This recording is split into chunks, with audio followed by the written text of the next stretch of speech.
Alright, so there you all saw some of the fantastic efforts that your donations make possible. Going through some more of those. We have $50 from DeHirsch. Had to donate during one of the greatest Genesis games, Gunstar Heroes. SGDQ has been a blast, and it's amazing that the gaming community can band together for such a great cause. Good luck to all the runners. P.S. Here's $25.01 to save the animals, and $24.99 to kill them.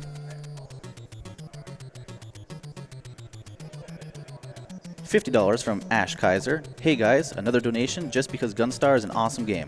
A shout out to my friends McGee and Joel, who I know will agree with me that swapping Reg is the best boss in the game.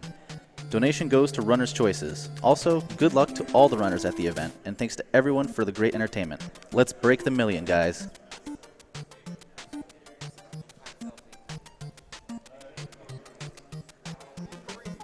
$30 from Fading Embers. It's a huge credit to the tech team that with so many consoles and computers and mics being switched in and out, we've barely seen a hiccup on the stream. Good job to the techs, you're doing awesome non-stop work. Save the animals, kill the animals, whatever. AV Club's choice.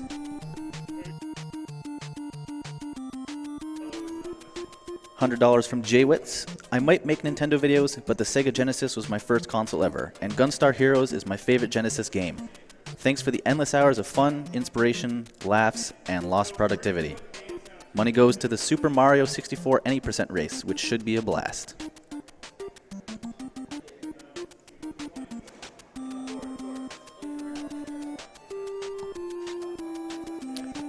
$10 from Eladath237. Doctors Without Borders, like Doctors Doing Out of Bounds? Now that's speedrunning.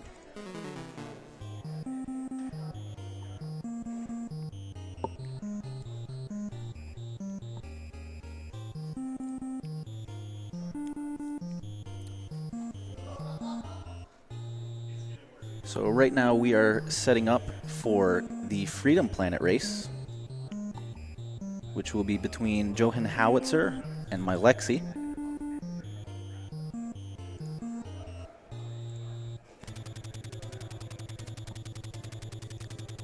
$100 from Jacob Floral. Hey all, great runs has been seen. Great runs coming up. Good luck and thank you for a fantastic show.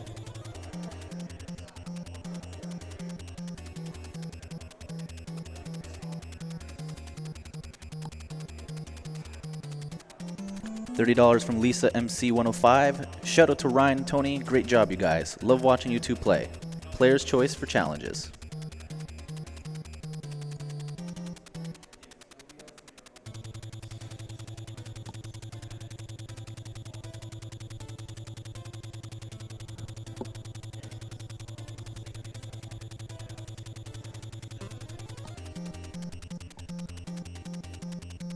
I want to do a quick shout out to the Yeti, one of the fantastic sponsors of this GDQ event. The Yeti, today's tea for your torso. They've been supporting Games Done Quick events with teas since 2012, and $3 from every $11 tea goes right to Doctors Without Borders. Special thanks to all the amazing artists who contributed their amazing talents to create this year's shirts.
To let everyone know, if you make a donation during this Freedom Planet block, you will be entered in a raffle to win some Freedom Planet Pearlers by Johan himself.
Got $20 from Crazed Porcupine. I've always loved SGDQ and AGDQ. Doctors Without Borders is inspiring.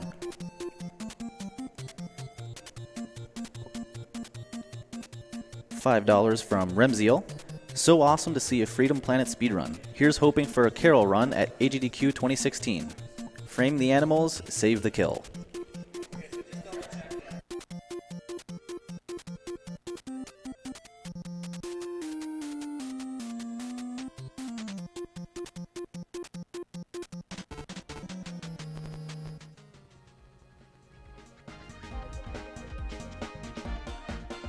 I can hear my game audio. Okay, there we go. Oh, okay. Yeah, We I got good? it all now. Yep, I believe we are. See if you can hear your menu. Make sure you can hear your game. Yeah, I can hear mine. Okay.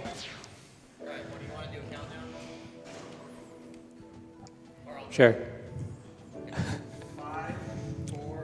Oh, hang on. We gotta get the file. So okay. All right, we're ready now.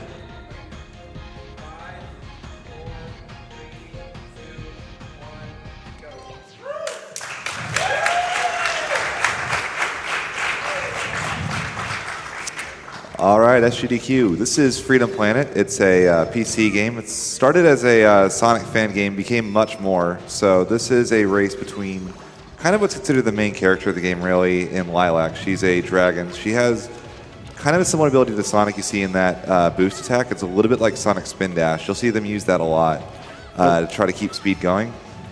One of the main things that limits it, however, is that meter you see charging on Mylexsi's screen right now and kind of being used by some of the attacks. Right. That has to be full to do a boost. Yeah, another thing you may have noticed is right away they did a dive kick, one of the moves in the game, onto a down slope. Slopes in this game function actually quite similar to the way they do in 2D Sonic games, in that jumping off a down slope or onto them in the correct manner can give you more speed, and conversely, using an upslope can give you more height but slow you down.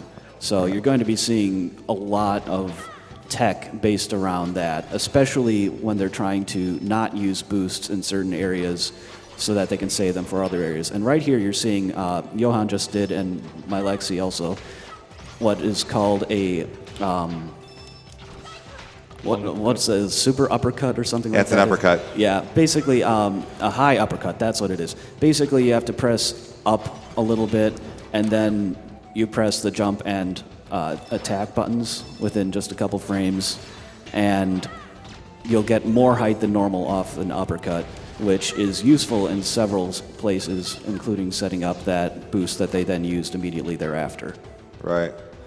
So you'll see right there, this momentum in this game stacks. So if you go up a slope and then immediately you use a cyclone, which is the move where Lilac spins, she also gets, it works a bit like a second jump in a way. those two momentum stack. So as she goes up with those off a slope or off a spring, you'll see them get massive amounts of height, which is very useful for getting to high places very quickly. So right here, we're coming into the first boss. Basically, this boss involves hitting all of the spheres to knock those yellow things off and then hitting his head once with anything. Now, each of those, his little body parts has a certain amount of health. So you'll see them try to hit him with the kick. A kick does a lot more damage than a cyclone, which is something that most people don't realize when they play the game at first. But it's very important in a speedrun because even though Cyclone has a huge hitbox and it's active for a long time, it doesn't do a lot of damage. So, yeah. You can see they both finished the first two. Nice. Yeah, and another thing about Cyclone is that you may have noticed it when they used it, it took some of their meter. So a technique that they're going to be using, and happen, in fact, a lot, is canceling the Cyclone, so they only get as much use out of it as they want, so that they can then stop using up their meter and start recharging it again sooner to then use a boost. Right. This is usually done with an attack. Right. So this is Relic Maze. Relic Maze is one of the most interesting stages, especially in the early game. It's got some really cool tech, a really cool boss fight at the end, but it also has the first instance of zipping in the game. So you'll see it in a little bit, but basically this game is a little bit unique in that zipping doesn't push you down or to the right out of a wall, it pushes you up, which means it limits its usability a little bit because there's not a lot of situations in the game where you need to get up very quickly like that, where there's a situation where a zip is possible. But the developers actually know about zips in the game, but they've left them in for speedrunners like us. If a zip actually would cause you to soft lock, that's the only time the game will actually crush you to death. So see right there, Johan just did it. Mylexsi's going to do it right here. Right there, perfect. It's fairly simple to do. You can even do it casually on accident if you just do it on, or do the jump into that. So, and then that reset is based on the timing of a gate that actually isn't there being no longer rendered, and so they restart, usually to save real time, but it's not always as simple as skipping a cutscene or an explosion. For example, there's another one coming up that will explain when it comes up. Right, so right here, this is actually supposed to be a mini-boss fight, but we found out early on that you could just kind of go under the train like Mylexsi did right there and just completely skip the fight and just destroy the train immediately. Once this was found out about, the developers actually made it an achievement, since you're not supposed to do that. But they thought it was pretty funny that you could, so they just left it in the game. Yeah, and the reset that the two of them just did there is not really something that saves time in and of itself, but it allows them to have a full boost meter to boost off of that one little pickaxe-like swinging thing that they did. This game is timed with game time, which so it would save a little bit of real time as well, I believe, but since they're focused on game time, it really doesn't save that much time.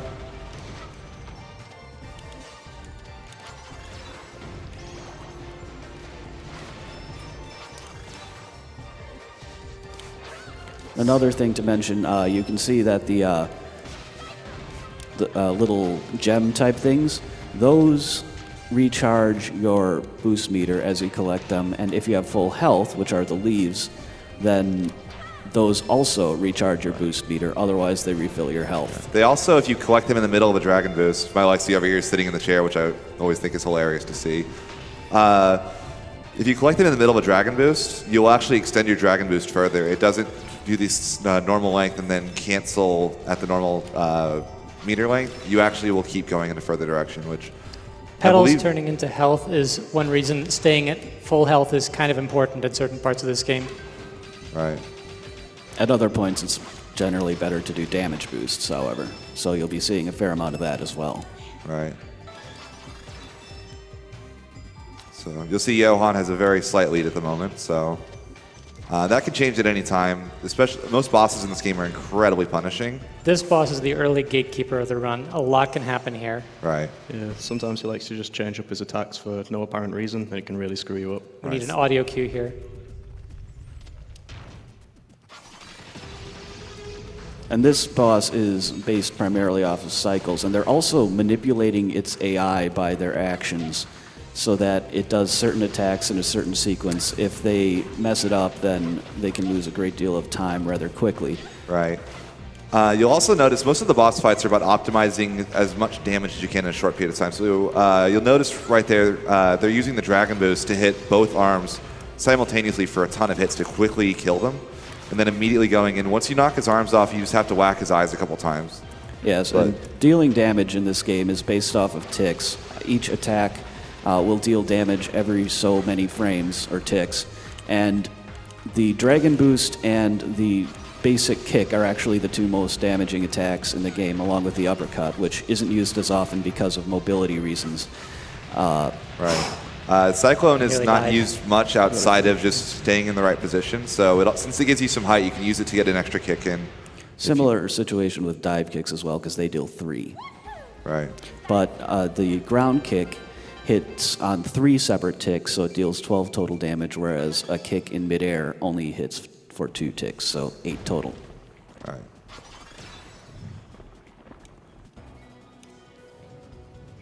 You could see there the boss battle kind of swung things a little bit because Johann didn't quite get the left arm on one of the cycles Right. very quickly.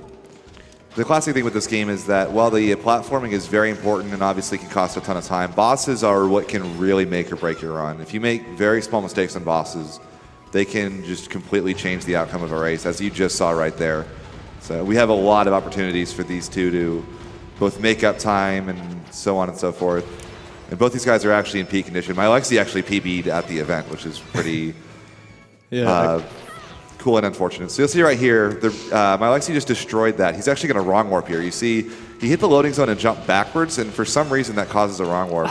Yeah, it's actually a bonking against the edge of the screen there, I think just before it unloads, and it, for whatever reason, the game just doesn't quite know what to do here. It doesn't really happen in many other places, at least not in useful ways. Weirdly, it doesn't even spawn you at like another checkpoint. So the original thought was that maybe it bounced you back and you hit the spawn twice, and it thought, oh, you've moved up 2 checkpoints. But where it spawns you, I believe, isn't even a checkpoint. So we don't know why it does it, but we know it does. One of the other characters in the game, Mila, actually has 2 of those in this stage, but Lilac only has the opportunity for 1 because she needs something to bonk off of. Yeah, and they also have a shield right now. That particular shield is the Earth Shield, which does not really protect against any specific attacks that you'll see, or things that you'll see in the speedrun. It's useful casually, but it also attracts the gems, as you have probably noticed, much like the Lightning Shield in classic Sonic games. Wow. Would attract rings. That boss is notoriously difficult. Did you get a perfect fight too? Yeah. We both got perfect fights there. That is one of the hardest bosses to do perfectly in this game. Whoops.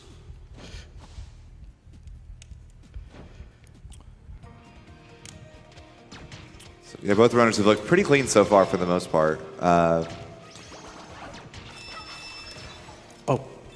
forgot something. Can you go in the men's room there? Yeah. All right. I've been going on about that for ages. It's just a silly little touch, like the developer's attention to detail. I thought it was funny enough to show off for a second. Yeah. But we've not practiced it, so we just automatically didn't do it. Yeah. Muscle memory kind of takes over. I actually didn't know that was in the game. Yeah, there's a lot of little details like that. You can sit on the park benches, you can dance in front of a disco ball. There's a walk-on piano, you can play a secret melody. There's on even the an game. achievement based off of a little piano that they run over. Yeah, playing a certain melody on it. But there are other shields in the game, and they will be used as well. The shield they have right now is mostly useful in the run for just being an extra couple hits.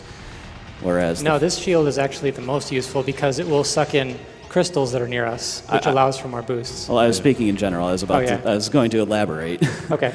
With the exception of primarily this stage, because you do pass by a lot of the crystals. All right. So this is Robo Panther. This is the boss of Fortune Knight. You'll see right there, Mylexsi is doing a pattern where he's doing 2 kicks and then doing a cyclone to get just a little bit more height and then doing another kick. That's just allowing him to do just a little bit more damage. Again, most of the boss fights are about keeping your position in a position where you can continually damage the boss as much as possible.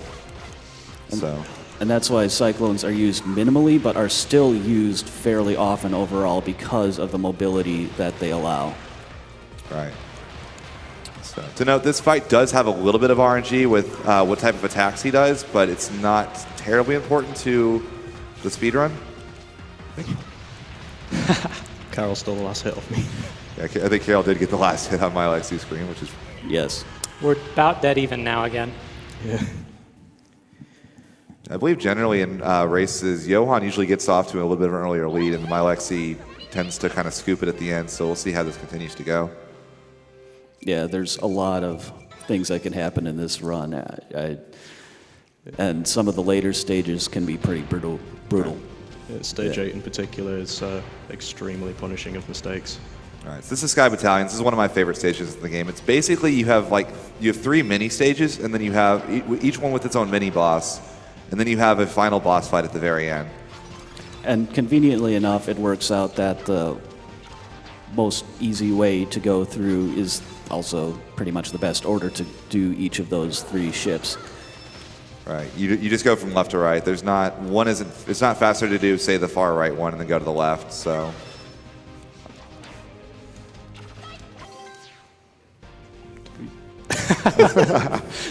That's a little. We fell from the ledge. That's a pretty difficult cyclone to reach that ledge. So we both restarted because that's exactly where a checkpoint is. So missing that doesn't lose very much time. So this is really common of races with me and Johann. We tend to make the same mistakes at the same time and somehow wind up basically a frame apart from each other. We're just entering the fire ship at almost exactly the same This frame. is basically screen for screen at this point. Don't be fooled, we're not actually copying the same screen twice.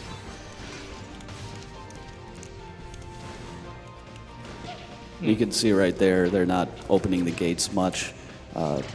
Common theme for pretty much any speed game where you open gates like that. You only open them as much as you need to get through them.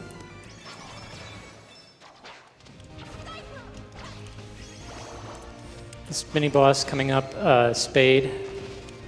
All of his movements are based on our movements, so it's a very difficult boss to manipulate. And they have to be really close to him to get the manipulations properly. So the positioning is actually very, very precise. That was a perfect Spade on my screen. Right. Yeah. Ideally, you're basically next to him the entire fight.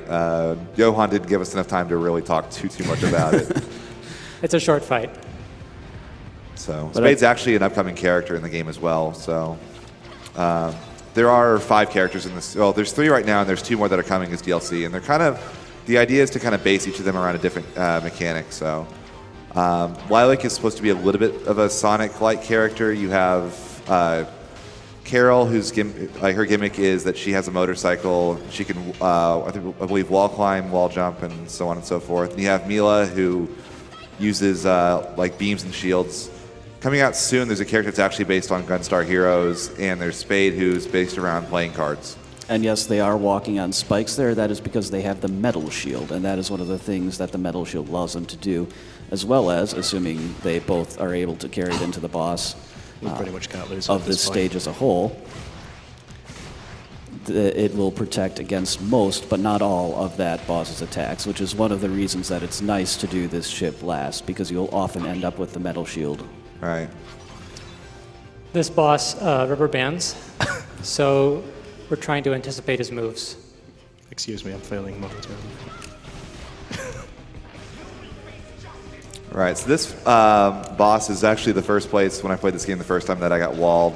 He does a lot of damage and also has a way of killing you by knocking you off the ship entirely. The metal shield makes you immune to everything except for the rams that he's doing on my screen right now. And those are relatively easy avoided once you know they're coming.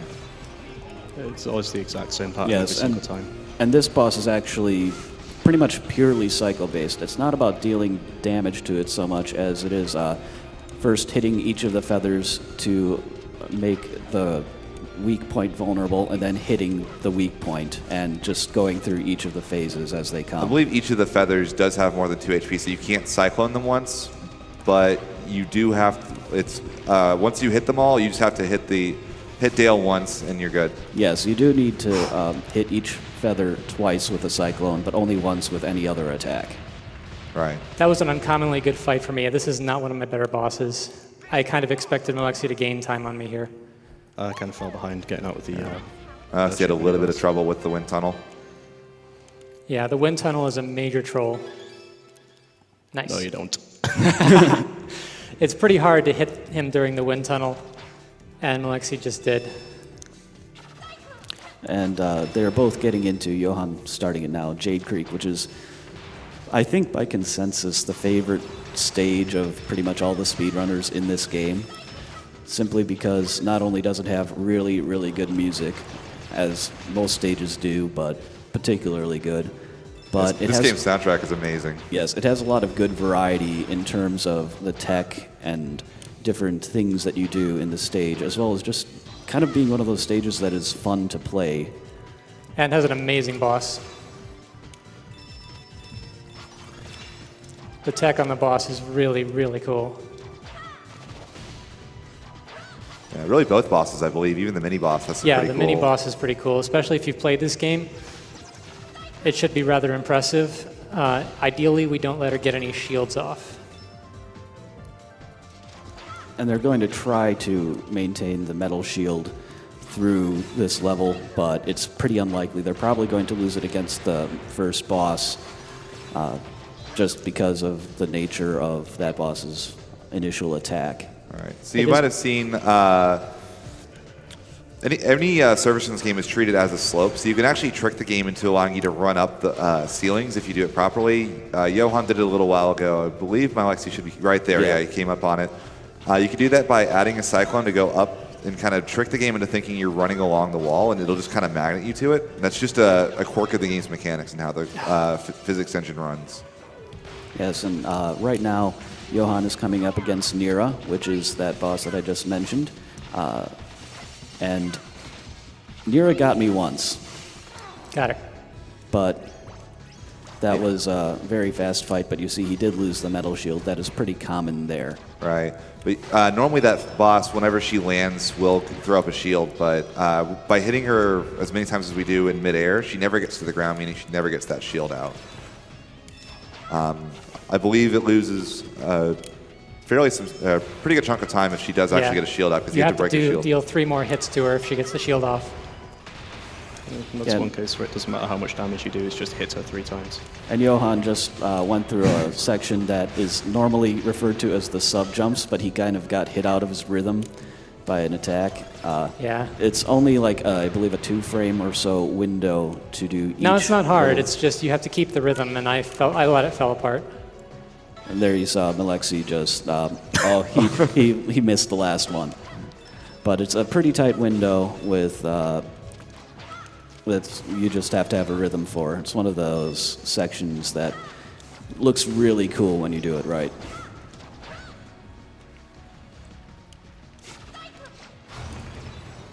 Coming up on the boss here. First I'll fight Serpentine on the ground, and then he'll hop in his attack chopper. Right. So the first phase of this is a little bit similar to the mini-boss in Fortune Knight.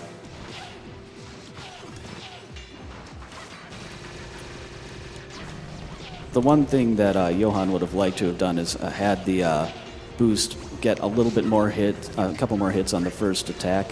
But now you're getting into the actual attack chopper part of the fight in his screen, and you'll see a lot of movement tech with him mixing different attacks to stay up there. Also, he's bonking against the wall while holding down towards the wall, as well as the jump and boost inputs, which allows them to get a little bit of extra height off of the bonk. Right. This fight, you're actually supposed to wait for him to come down to you before you can hit him, but... Yeah, you're supposed to engage those troopers on the ground. They're really annoying enemies, and they take a little while to kill. We just ignore them. And most of the fire that happens is along the ground, so as long as we stay in the air, we're pretty safe. We try to land during moments when there's nothing going on. Also, there's an achievement letting Carol get the final hit on that boss, which apparently is supposed to be scripted, but I managed to not do when I played through the game. I don't know if it's no longer scripted to be more or less guaranteed or what. But now it's getting into thermal base. This is about when I would say the difficulty starts to ramp up a bit. You're going to see a lot more enemies. All right. There's also a lot more zips in the stage as well. Johan's coming up on one right now. This is the harder of the two. And he got it first right try. There. Nice. That's one of the hardest tricks in the game right there, to get that first try. Yes, because you're trying to clip into a moving platform at a precise position and then get the zip with precise while timing. standing on a moving platform. First try from Nice. Mylexsi as well. That's really gratifying that we both got that. Yeah. You can lose a lot of time trying to get through that barrel at the right time. It's about 7 to 8 seconds per attempt that you Right. miss. And thankfully, you can't. The zip is always there, even if you miss it, say 20 times in a row. But thankfully, neither of them had that happen. And so. Johann's just done another zip. That right one's there. much easier. Basically, you just have to make sure you don't break the boxes like Mylexsi was doing earlier in practice. Yeah, you're relying on bonking on the top and then jumping down again, and jumping off the ground again, rather. Yeah. It's really interesting how that works because you're basically shoving two boxes inside each other, making one of them cause the other to zip through you, and then the box zip with each other through the ceiling. And now this is the first syntax Yeah, fight. this is Syntax Spider. You'll see right there, we're doing it again. It's all about keeping your position in a spot where you can damage him. So just drag and boosting with him as he runs across, you can just do massive damage. So that was a good fight. The first phase is basically you get enough damage, and then you want to ideally finish it off with a boost. Mylexsi finished it off even a little bit sooner. And then you'll see pretty soon here, I believe.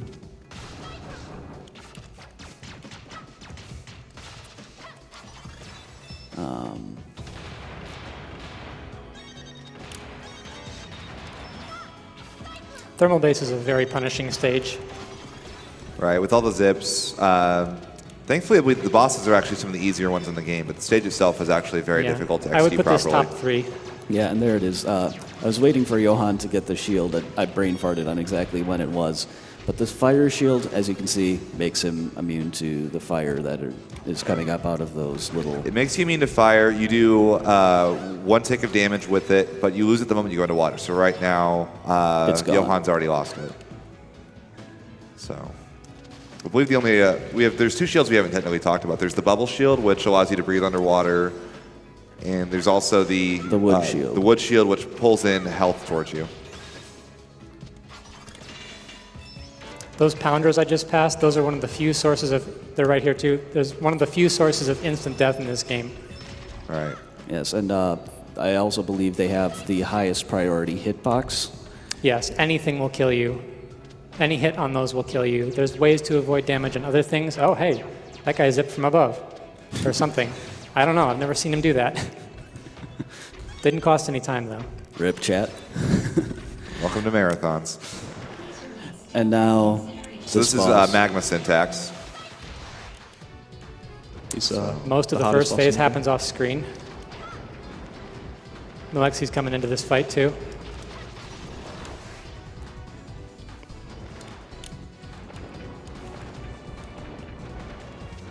But yeah, a lot of this game thematically is based off of Chinese lore and mythology. Not necessarily anything too specific, but they have the classic elements from Chinese culture. Yeah, those are your shields in the game. Kind of like what, obviously a very heavy inspiration from the Sonic series. It's a little bit like, what your magnet shield and your fire shield and bubble shield from Sonic 3. So, very clean fights from both on... This is Dragon Boosts the level. Yes. Yeah, so Pengu Lagoon introduced a mechanic where there are these giant rings in it. If you run through them, you actually get what we call a Super Dragon Boost, where you can Dragon Boost once. First of all, it does more damage because you're going faster, and then you can immediately Dragon Boost again afterwards. Yes. So you'll see them use that quite a bit. Mostly, the game expects you to use it for moving the level. It's also incredibly useful against the boss.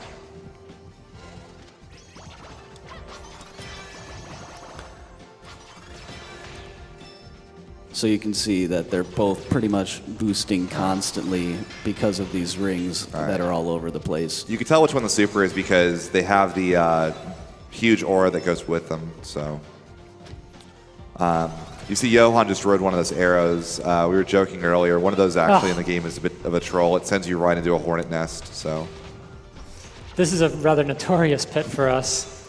I just lost probably, 8 seconds, I think. yeah.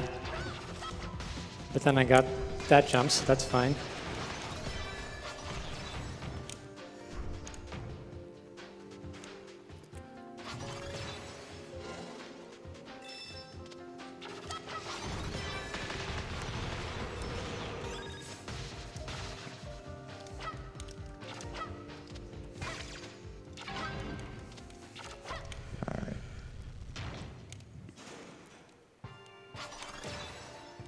So Johann reaching pretty much the halfway point of the stage. And Mylexsi not far behind. We've got $50 from Goes, who says, thanks for the quality entertainment. I couldn't agree more. I almost forgot I need to read donations because I was so entranced watching this run. $25 from Dr. Inkblot. Just picked up Freedom Planet from the Humble Store. After playing it, I'm just more hyped to see it speedrun. $25 to the Superstar Saga Glitch Showcase.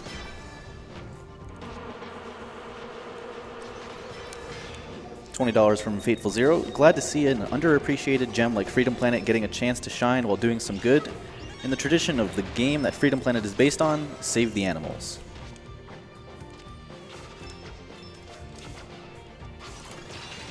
Coming up pretty soon is going to be the last little section, and then the boss. The worst boss in the game. He's got a lot of orbs on his back, and you have to take all but 4 of them off.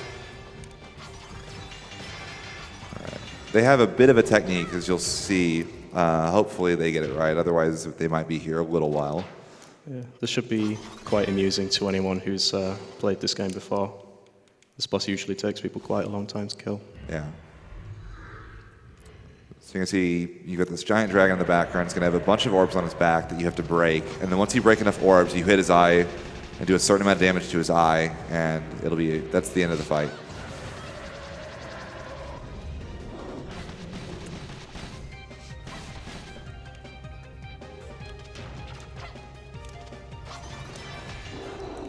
And that's it, That's it. So there's an exploit on that boss. as you may have guessed. If you- oh, no. Oh, Okay. This is going to waste a bit of time. yes. The At exploit. least you triggered the eye. The exploit is basically that once the All right. once the orbs are off screen, it We kind have, of we have a refreshes. gentleman's agreement. This boss, because this wastes so much time, if one of us misses it, because it's so rare to miss it, I'm going to stay until Mylexsi enters, until the boss kill. Yeah. I wasn't able to pause, unfortunately. We had agreed before, if something went horribly, horribly wrong in that boss fight like that, that's extremely rare. But, you know, marathons, the other one would pause until the boss was dead, All right. because in the spirit of the race. Yeah, This is the shmup stage. It's relatively simple. For the most part, they're just spamming the 2 buttons over and over again. This actually, fun fact, doesn't count towards their in-game time. So it's a bit of a joke in that regard. But Even there though is a there's- little bit of a... you can speed it up very slightly by killing the boss quicker, but it's a great time for 1 or 2 quick donations. Sure. Got $25 from the Swindler, who says, I'm in awe.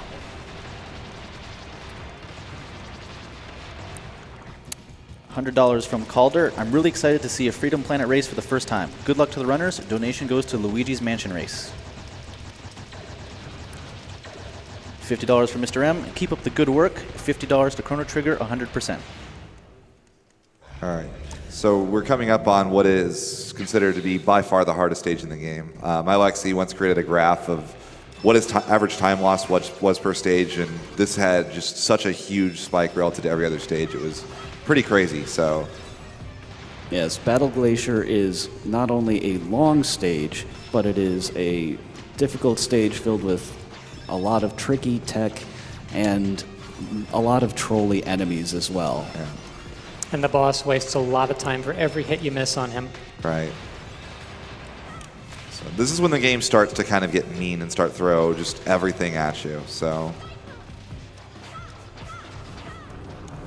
you'll see again using those dive kicks to try to remove. I believe we mentioned it earlier in the run, but trying to remove aerial drag by using dive kicks. Whenever you're jumping up, you are slowing down regardless. So you use dive kicks to try to mitigate that as much as possible, as well as land on slopes to get max speed immediately. So I missed a cycle. Oh man, I'm losing quite a bit of time here. I missed a cycle on a hang bar that is really tight to get. It's about a 4-second loss, and you can lose it for Oh, we both losing missed maybe that, half huh? a second. I got it. Oh, you got it, okay.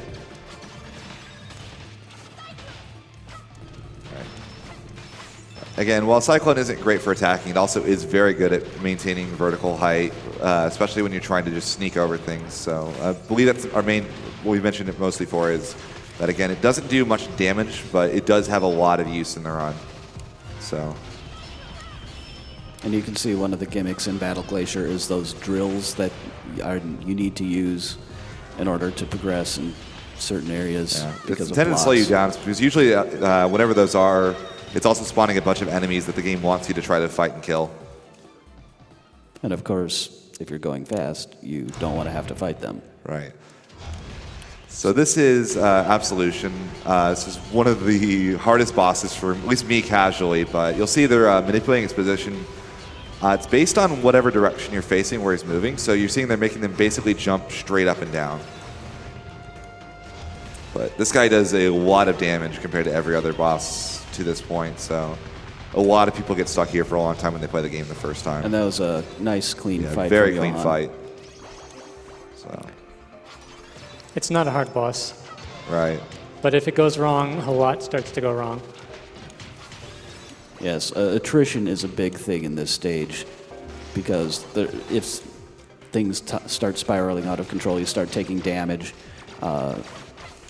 There are a lot of other things that can be thrown off, and therefore you can take more and more damage as a result.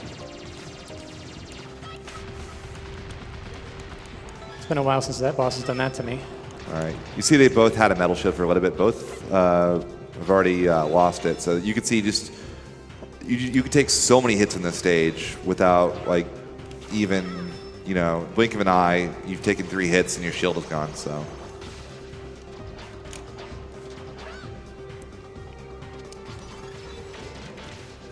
And then here, this introduces kind of a switch mechanic where one type of block is solid and the other isn't, so they have a bit of a maze here.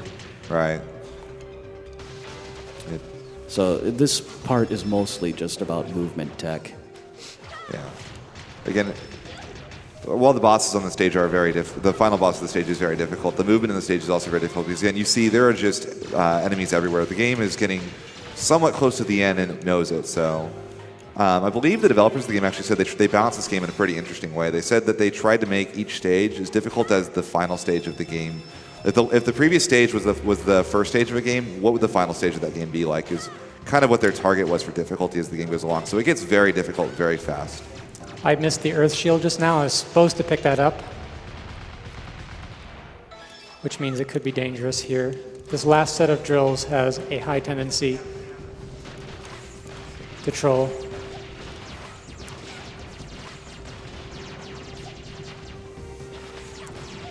And you see there's 3 of those troopers that were in that helicopter fight that are very difficult to fight. And you also saw Johan take quite a bit of damage there. Right. Yeah, I fell behind there. I'm also going to be picking up some health for safety here because I do not want to die on this last boss. Mylexsi has a big advantage in having the shield and significantly more health than me. Now, this boss, there's also an achievement here, partly based on speedrunning. Yeah, where if you hit him during this intro cutscene, you do get an achievement. You'll notice he has a shield that you have to hit a certain number of times to break, and then you hit him once. Whenever you hit him, he's going to spawn those enemies. We're not going to deal with them. We're just going to let them kind of run around in the bottom.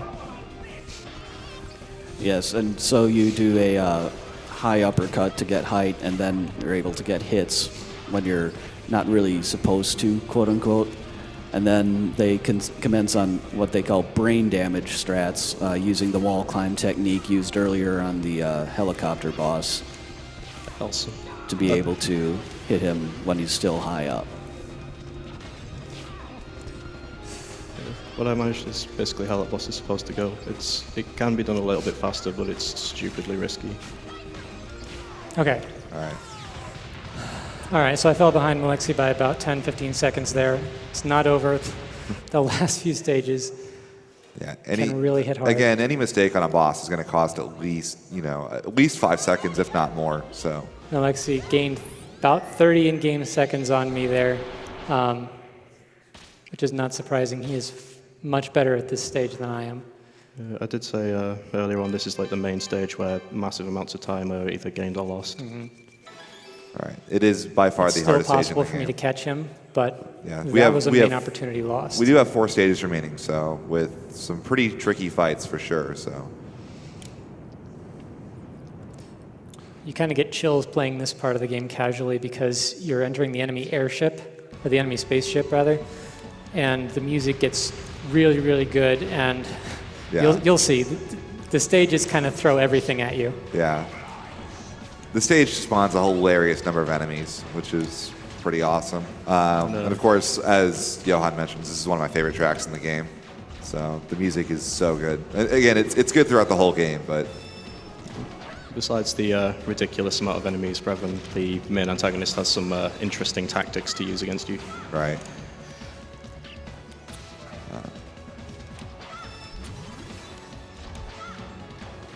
You see, you hit those green things. It's also warping in enemies, but you're using those to get. Yeah, you see right here, it's just spawning tons of enemies on Johan's screen.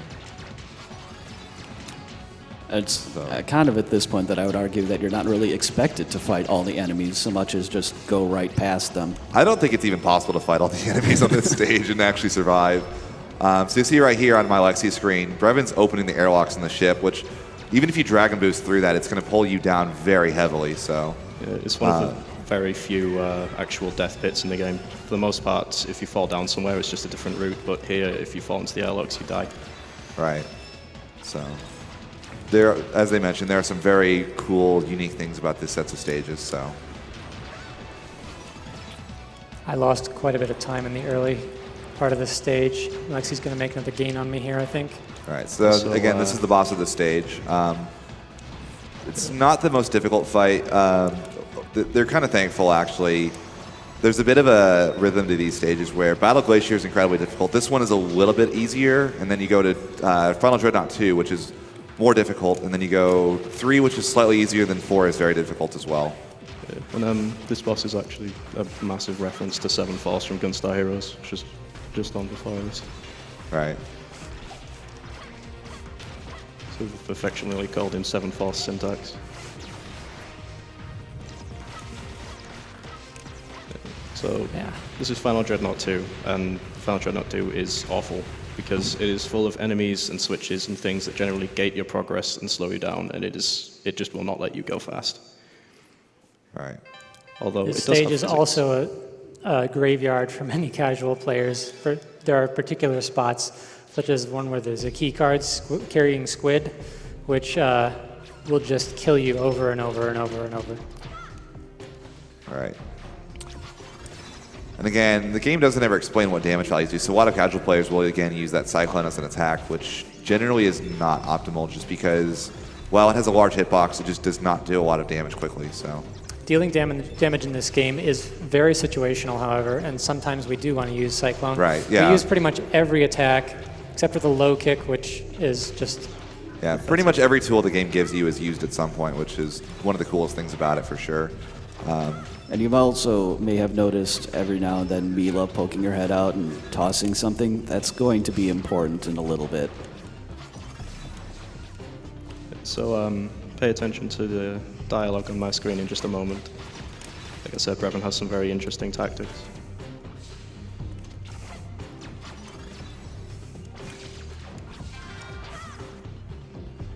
Right, so right here, there's no air in the ship at all. So if you don't get a bubble shield, you will die here. Yeah, this is great. There's one reference this game does have to Sonic. It also has a terrifying drowning countdown. So you'll see right there, Mila just hopped out with a bubble shield to kind of save her. And he waited there because he wants her to be primed to throw something else again.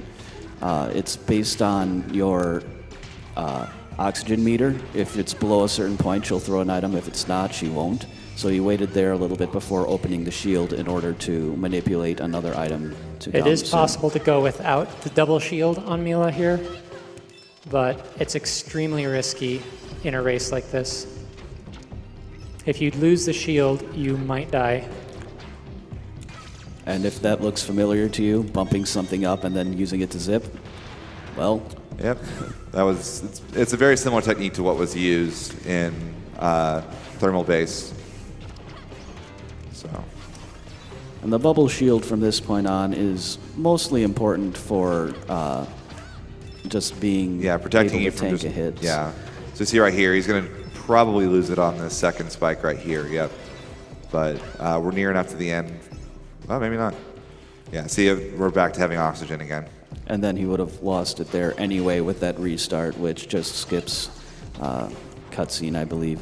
Right. Giga Serpentine can be extremely punishing. Yes. We're there's- manipulating him to stay against the left side. And if you mess up the boosts into Serpentine here, there's actually a pretty decent chance that you'll get knocked into the pit and die. Right. Yeah, this is pretty much the only boss still capable of killing me. It was a pretty clean fight.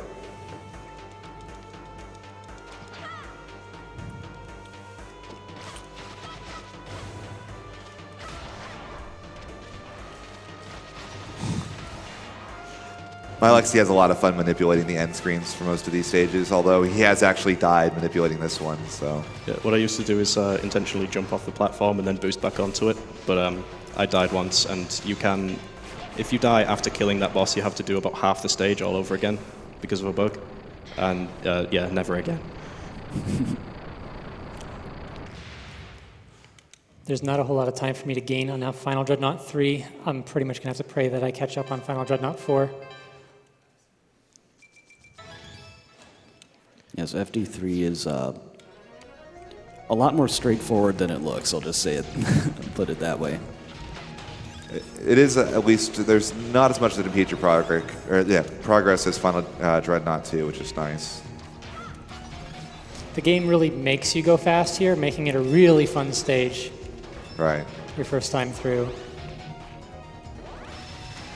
So it's a nice little breath of fresh air after Final Dreadnought 2, for sure.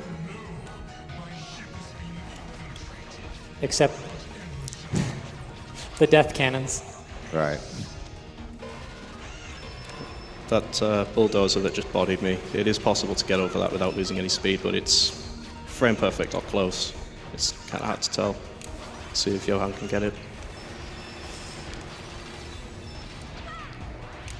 Oh, something I don't believe we mentioned is that Dragon Boost does actually give Lilac total invincibility. That's going to come into play much more on the next stage. Almost total invincibility. Yeah, and the invincibility lingers after the boost has ended for a little bit. Right.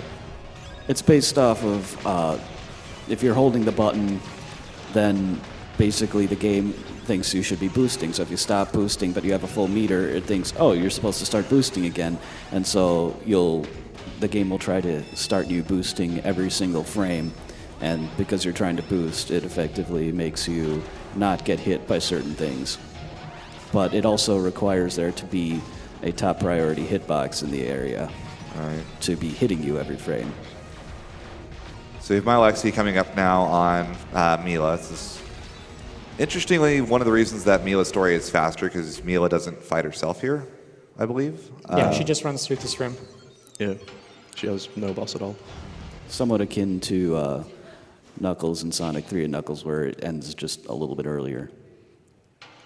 Well, any of you who've played Cave Stir are going to get a Taroko vibe from this. Yeah, it's kind of a sad moment in the story for sure.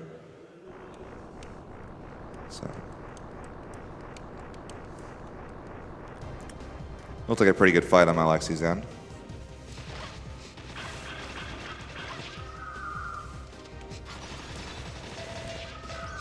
Again, I like messing with the end screens.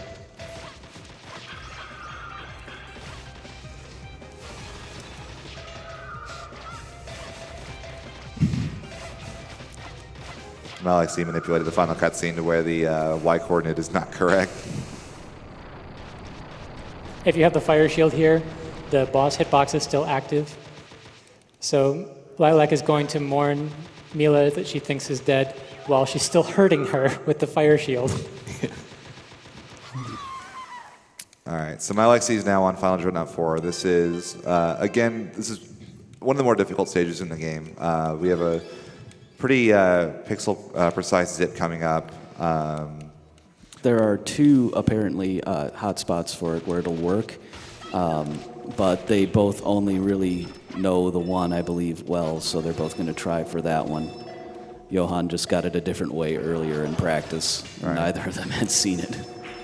Again, for anyone who's played this game before, that was probably both hilarious and frustrating at the same time. The area we skip with that is full of teleporters that send you right back to the bottom again. Also, I like to affectionately I have a call this... setup for pausing with it. Sorry. Yeah, that was very quick by Johann as well. Okay. So Mylexsi's now on the tube with a giant laser. That will strip all invincibility and shields from you, but if you mash or just hold the Dragon Boost button, you will continually Dragon Boost. It'll strip your invincibility, but you'll immediately Dragon Boost again. So you can sort of survive in there while playing as Lilac. It's not necessarily intended. You hear it just totally freak out on Johann's end, where the game is basically Dragon Boosting every frame. Both of us got the skip. And can skip an entire cycle of this laser, and it's kind of difficult. Another thing that I don't think we even mentioned is doing the spins off the little booster, the springs, essentially. All right. That's part of that momentum stacking where if you do a cyclone into it, it will add your cyclone height to that, which is much higher than doing, say, hitting the spring and then cycloning at the top. Mylexi's going to be about one boss ahead of me here. I can still come back, but if he does this correctly, he's won the race. Yes, he is low on health, but he has a shield, and the last three bosses for a speedrunner are not as bad. And now that he's gotten to this point, he will have full health. He'll be restarting in a little bit here after this next phase to save its explosion. This is the Mech Brevin fight, and in theory, it's possible to manipulate it to not do this next sequence of attacks that it's doing right now on Mylexsi's screen, but if there's a consistent way to do that in real time, it has not been discovered as of yet. And there's the reset to skip the boss death. All right. So this is Final Brevin. It's one of the fights that casually is very difficult because his knife does about 4 damage. However, if you clank against it with one of your own attacks, it actually gives you tons of invincibility. Time is when the crystals finish counting down, by the way.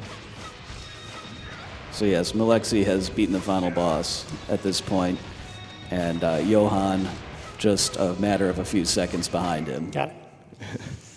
Good. And that's time on Mylexsi. In time. Now. Oh, wow.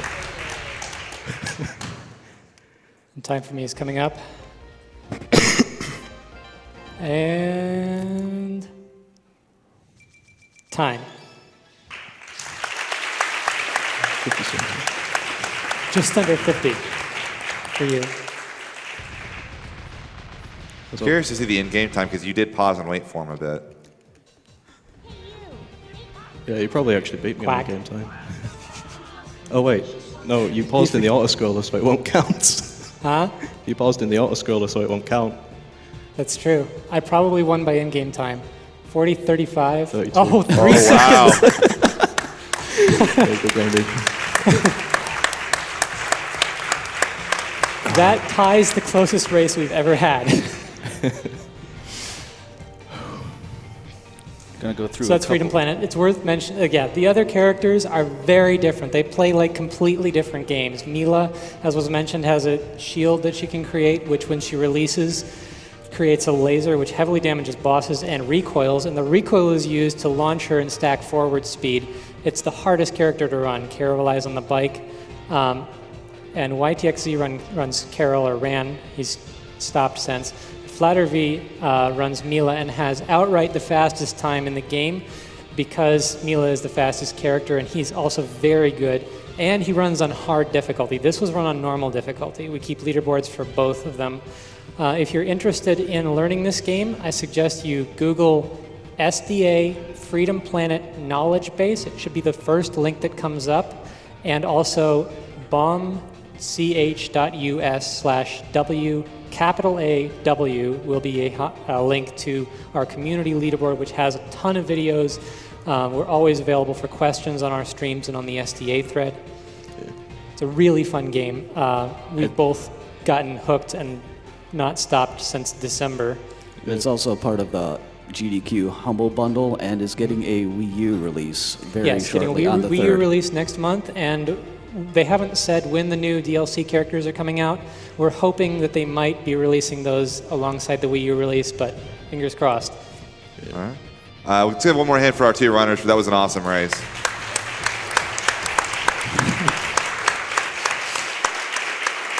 World record for this game, by the way, is 39:20 unofficially. Mylexsi set that this marathon. Officially, video proof, it's 39:46. So this was pretty close to the record for a marathon run. Best we could have hoped for. All right, we got $10 from Kalon Zombie. Have to donate during Freedom Planet because if I don't, the community manager will yell at me. Money goes to announcer's choice as long as it's not kill the animals.